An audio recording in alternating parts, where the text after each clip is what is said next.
Trump administration blocks international student enrollments at Harvard.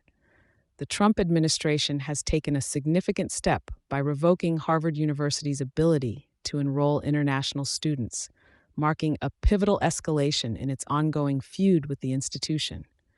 Homeland Security Secretary Kristi Noem announced that this decision was in response to Harvard's persistent refusal to comply with a series of demands from the administration, including issues related to its diversity programs and handling of pro-Palestine protests.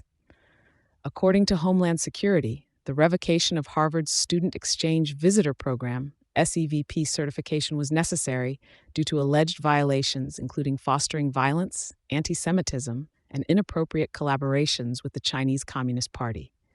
It is a privilege, not a right, for universities to enroll foreign students.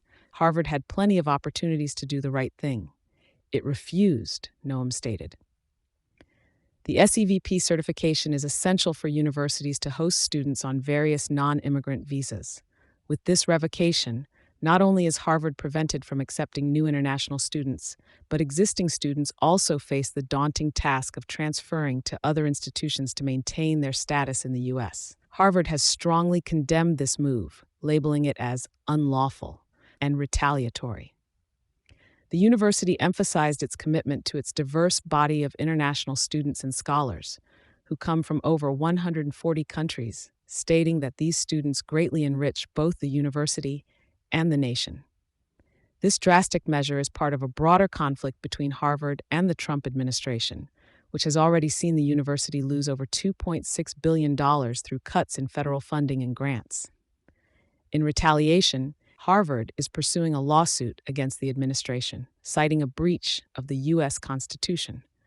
Earlier, Noem had threatened this action unless Harvard adhered to demands for comprehensive records concerning the activities of foreign students linked to federal disclosure requirements. Despite reports that Harvard complied by submitting the required details, the certification was still revoked. President Alan Garber has rallied alumni support in light of these challenges, emphasizing the importance of donations to cover gaps left by federal funding cuts. He also introduced new funding initiatives aimed at supporting Harvard's priorities. The broader context includes a crackdown by the Trump administration on what it perceives as anti-Semitism in pro-Palestine university protests nationwide. This policy has been part of a wider agenda that critics claim targets a range of university practices under the guise of addressing anti-Semitism, but often extends into curbing anti-Trump or progressive ideologies. This decision could have wide-reaching effects not only on Harvard, but also potentially on other universities under similar scrutiny by the administration.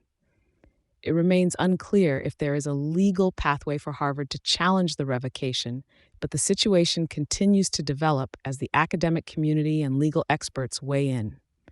Thank you for choosing Satori News.